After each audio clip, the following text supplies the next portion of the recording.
তো বন্ধুরা, এই হচ্ছে স্টার সিটি প্লাস 110 সিসির বাইক। তো কাস্টমারের প্রবলেমটা হলো যে সে মাইলেজ পাচ্ছে না গাড়িতে।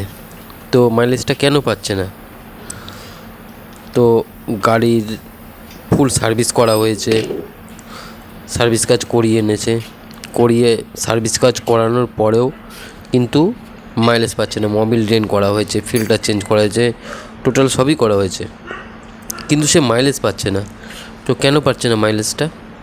তো মাইলেজ পাওয়ার জন্য কিন্তু 2-3টে রিজন থাকে। তো সেটা হলো, প্রথমত যদি গাড়িতে মোবিল শর্ট হয়, মানে কোনো গাড়িতে হয়তো 1 লিটার মোবিল লাগে, দেখা গেল 2000 কিলোমিটার চালানোর পর সেখানটা যদি মোবিল 1 লিটারের মোবিলের জায়গায় যদি 400-300 এরকম বার হয়, তখন কিন্তু মাইলেজ প্রবলেম দেখা দেয়। দ্বিতীয় প্রবলেম হচ্ছে, যদি ভ্যালভ মিস থাকে তাহলেও কিন্তু মাইলেজ প্রবলেম দেখা দেয়। ভ্যালভ মিস জিনিসটা হচ্ছে, সেটা হলো এই গাড়িতে যেমন কিক আছে, খুব সহজেই বোঝা যাবে। কিকে যখন আমি পা দেব, মানে কিক মেরে স্টার্ট করব গাড়িটা, কিকটা কিন্তু নর্মালি নেমে যাবে, কিকটাতে কিন্তু কোনো প্রেশার থাকবে না। এটাকে কম প্রেশার বলা হয়, সে কোনো প্রেশারই থাকবে না। তো সেই প্রেশারটা যদি নর্মালি থাকে, সেই ক্ষেত্রেও কিন্তু গাড়িতে মাইলেজ পাওয়া যাবে না। এয়ার ফিল্টার যদি খারাপ থাকে, সেই ক্ষেত্রেও গাড়িতে কিন্তু মাইলেজ পাওয়া যাবে না। তো এই গাড়িটার প্রবলেম অন্য কিছুই। তো চলো প্রবলেমটা তোমাদের দেখাচ্ছি। প্রবলেমটা যেভাবে সলভ করব, তার জন্য কিন্তু তোমাদের কন্টিনিউ ভিডিওটা দেখতে হবে। যদি ভিডিওটা ভালো লাগে অবশ্যই লাইক করবে, শেয়ার করবে, আর আমার চ্যানেলটাকে অবশ্যই সাবস্ক্রাইব করে দেবে। তো চলো ভিডিওটা চালু করা যাক, কাজটা চালু করা যাক। তোমরা দেখতে থাকো যে প্রবলেমটা কেন হচ্ছিল, আর সে মাইলেজটা কেন পাচ্ছিল না। তো চলো আমি কাজটা চালু করছি, তোমরা কন্টিনিউ ভিডিওটা দেখতে থাকো। অবশ্যই তোমাদের ভিডিওটা ভালো লাগবে। তো গাড়িটা কাজ করার আগে আমি কিন্তু গাড়িটাকে ট্রায়াল করে নিয়েছি। তো ট্রায়াল করার পর আমার যেটা মনে হয়েছে সেটা হলো, গাড়িটার ক্লাচ প্লেটটা ডাউন আছে, মানে ক্লাচ প্লেটটা বসা আছে। এর জন্য প্রবলেমটা কী হচ্ছে, গাড়ির যতটা অ্যাক্সিলারেটর করা হচ্ছে সেই পরিমাণ কিন্তু গাড়িটা ছুটছে না। আমি যদি যতটা অ্যাক্সিলারেটর করছি সেই পরিমাণ গাড়ি ছুটছে না, গাড়িটা খুব তাড়াতাড়ি হিট হয়ে যাচ্ছে। এবারে কী হবে, যদি অ্যাক্সিলারেটর বেশি হয়, গাড়ি কম ছোটে, তখন কী হবে, গাড়িতে অবশ্যই হিট হবে। তো অনেক সময় যদি ব্রেক জ্যাম থাকে, সেই ক্ষেত্রেও এই জিনিসগুলো হয়। তোমার মনে হলো যে ক্লাচ প্লেটটার প্রবলেম আছে। তো চলো আমি ক্লাচ প্লেটটার কাজ করব। তো ক্লাচ প্লেটটার কাজ করার জন্য আমাকে কিন্তু অবশ্যই আগে মোবিলটা ড্রেন করতে হবে। আমি মোবিলটা ড্রেন করে দিয়েছি। ড্রেন করার পরে আমি সাইলেন্সারটা খুলেছি, কারণ সাইলেন্সারটা না খুললে এর ক্লাচ চেম্বারটা বার করতে পারবো না, নাটগুলোই খুলতে পারবো না। তো তার জন্য কিন্তু আমি আগে সাইলেন্সারটা খুলে নিয়েছি ক্লাচ চেম্বার বার করার জন্য। তো চলো ক্লাচ চেম্বারের যে নাট আছে তা সব খুলে নেওয়া যাক। খুলে নেওয়ার পর ক্লাচ চেম্বারটা খুলে পুরো ওপেন করে নিয়ে, তোমাদের ক্লাচটা যখন টোটাল ওপেন করে নেব, যে ক্লাচ প্লেটটা জ্বলে গেছে কি ভালো আছে, খারাপ হয়ে গেছে কি ভালো আছে, ডিটেলসটাই দেখাচ্ছি। তো তার জন্য কিন্তু কন্টিনিউ ভিডিওটা তোমাদের দেখে যেতে হবে। তো চলো আমি কাজটা চালু করছি, তোমরা কন্টিনিউ দেখতে থাকো।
তো এই যে নাটটা খোলা হচ্ছে, এটা কিন্তু প্যাঁচটা, নাটের যে প্যাঁচটা আছে এটা কিন্তু উল্টো প্যাঁচ আছে। আমরা অনেক সময় অনেক মিস্ত্রি ভুল করে থাকি অজানা বশতে।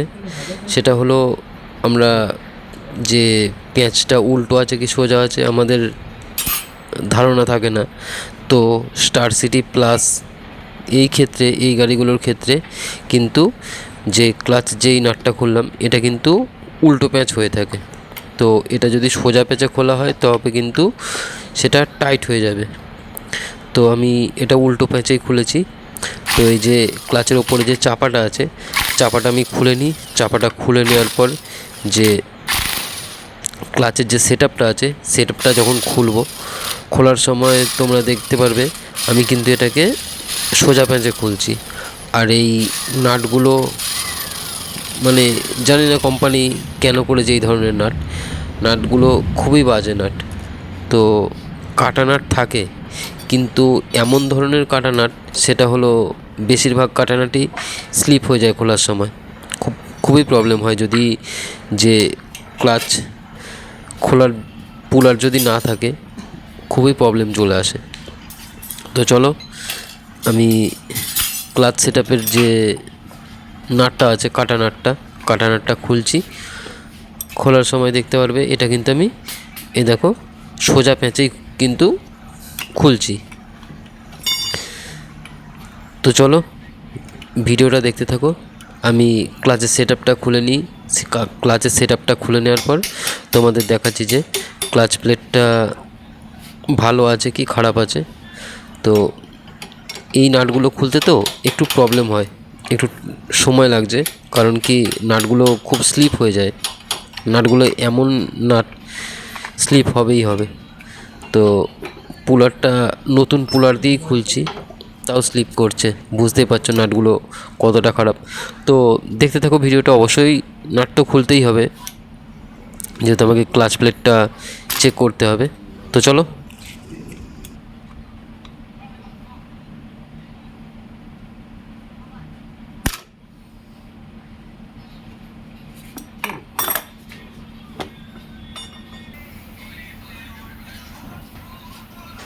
তো দেখতেই পারলে অনেক চেষ্টা করার পরে কিন্তু আমি নাটটা খুলতে পেরেছি। তো নাটটা খোলার পরে কিন্তু আমি ক্লাচের টোটাল সেটআপটা বার করব। সেটআপটা বার করার পর তোমাদের দেখাচ্ছি যে এটা কি ক্লাচ প্লেটেরই প্রবলেম ছিল, না যে তেল যে অ্যাডজাস্ট করা হয়, টিউনিং করা হয় গাড়ির, তার প্রবলেম ছিল, কি প্রবলেম ছিল সেটা দেখাচ্ছি। তো চলো, এই যে ক্লাচের টোটাল সেটআপটা বার করে নিয়েছি। বার করে নেওয়ার পর এইবারে দেখব আমি ক্লাচ প্লেটটা যে ভালো আছে কি খারাপ আছে। তো ক্লাচ একটা হয় হাব, একটা হয় সেন্টার। তো ক্লাচ সেন্টারটাতে ঠিকঠাকই ছিল, দাগ হয়নি। তো এই যে বুঝতেই পারছো ক্লাচ প্লেটগুলো কিন্তু পুরো জ্বলে গেছে। হাবটাও ভালো আছে ক্লাচের, হাবটাও প্রবলেম হয়নি। তো এই দেখো বুঝতেই পারছো বন্ধুরা যে ক্লাচের যে প্লেটটা আছে, প্লেটটা কিন্তু পুরো জ্বলে গেছে, পুরো কয়লার মতো হয়ে গেছে। তো এর জন্যই কিন্তু গাড়িতে তেল বেশি খাচ্ছিল, মাইলেজ পাচ্ছিল না, ইঞ্জিন হিট হচ্ছিল, সব কিছু জন্য একটাই ইস্যু, একটাই। তো যে কাস্টমার ছিল, কাস্টমারটা ফার্স্ট গাড়ি দেওয়ার সময় বলে দিয়েছিল যে আমি যখন মোবিলটা চেঞ্জ করি 500 কিলোমিটার চলেছে গাড়িটা। তো আমি যত কাজ করি ক্লাচের কাজ করার আগে কিন্তু আমি ফার্স্ট মোবিলটা দেখে নিই। কারণ কি মোবিলটা যদি গাদ হয়ে থাকে, গাদ মানে যদি খুবই নোংরা হয়ে থাকে মোবিলটাতে, কিন্তু ওই মোবিলে ক্লাচ প্লেট লাগানো যাবে না। তো এই মোবিলটা দেখলাম ফ্রেশ আছে, 500 কিলোমিটার চলেছে, কাস্টমার ঠিকঠাকই বলছে 500 কিলোমিটার চলেছে, মোবিলটার কিছুই হয়নি। হয়তো মোবিল ঢালার পরে কিন্তু 100 কিলোমিটার চলেই কিন্তু মোবিলের কালার চেঞ্জ হয়ে যায়। তো মোবিলের কালারটা অবশ্যই চেঞ্জ হয়েছে, কিন্তু মোবিলের যে গেজটা, যে গ্রেডটা, সেটা কিন্তু ঠিকঠাকই আছে। তো তাই আমি কিন্তু তার পুরনো মোবিলটার মধ্যেই যে নতুন ক্লাচ প্লেটটা ফিটিং করছি, সেটা কিন্তু নতুন ক্লাচ প্লেটের ওই পুরনো মোবিলটার মধ্যেই ড্রপ করলাম।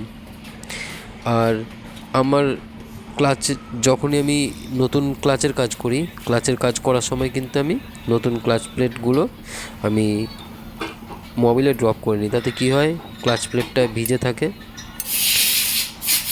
ক্লাচ প্লেটের লংজিভিটিটা বাড়ে। সেই কারণে আমি কিন্তু প্রতিটা গাড়ির ক্লাচের কাজ করার সময় এমন করেই ক্লাচ প্লেটগুলোকে মোবিলে ড্রপ করে নিয়ে তবে ফিটিং করি। তো চলো, তো বুঝতেই পারলে যে প্রবলেমটা কিন্তু ক্লাচের থেকেই ছিল। তার জন্য কিন্তু গাড়ি মাইলেজ পাচ্ছিল না, তেল বেশি খাচ্ছিল, এই প্রবলেমগুলো গাড়িতে দেখা দিচ্ছিল। যে আমি ক্লাচ প্লেটটা বসাচ্ছি, ক্লাচ প্লেটটা বসানোর পর ওপরে যে সেন্টারটা বসাবো, এর মধ্যে কিন্তু দুটো পয়েন্ট আছে। এই যে আমি হাত দিয়ে দেখিয়ে দিলাম, বুঝতেই পারছো, দুটো কিন্তু পয়েন্ট করা রয়েছে। এই পয়েন্টে যদি না পড়ে ক্লাচের যে হাব সেন্টার, এগুলো কিন্তু একবারে ফিটিং হয়ে বসবে না। তো উল্টোভাবে বসলেও কিন্তু ক্লাচের প্রবলেম চলে আসবে, ক্লাচ অল্প কিছু দিনেই খারাপ হয়ে যাবে, ক্লাচ প্লেটটা ড্যামেজ হয়ে যাবে। তো এইসব বিষয়গুলো অবশ্যই মাথায় রাখতে হবে। তো চলো ক্লাচ প্লেটটা ফিটিং করা যাক। তো প্রবলেমটা এইটাই ছিল, কাস্টমার যে মাইলেজ পাচ্ছিল না, ক্লাচ প্লেটটা জ্বলে যাওয়ার জন্য গাড়িতে কিন্তু অ্যাক্সেলটার বেশি হচ্ছিল, সেই হিসাবে গাড়ি ছুটছিল না। এবারে গাড়ি না ছুটলে কী হবে, অ্যাক্সেলটার যখন বেশি হবে তেল তো বেশি পুড়বেই, আর তেল বেশি পোড়া মানে গাড়ি যদি না ছোটে ইঞ্জিন তো হিট হবেই। সব কিছুর পেছনে ওই একটাই কারণ, ক্লাচ প্লেট। তো ক্লাচ প্লেট ছাড়াও অনেক রকম প্রবলেম থেকে থাকে। তো আমার আজকের এই কাজটাতে এর যে প্রবলেমটা ছিল সেটা কিন্তু ক্লাচের জন্যই ছিল। তো চলো ক্লাচ প্লেটটা ফিটিং করে নিই।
তো ক্লাচের কাজটা করার পর কিন্তু ক্লাচ কভারটা ফিটিং করা হলো।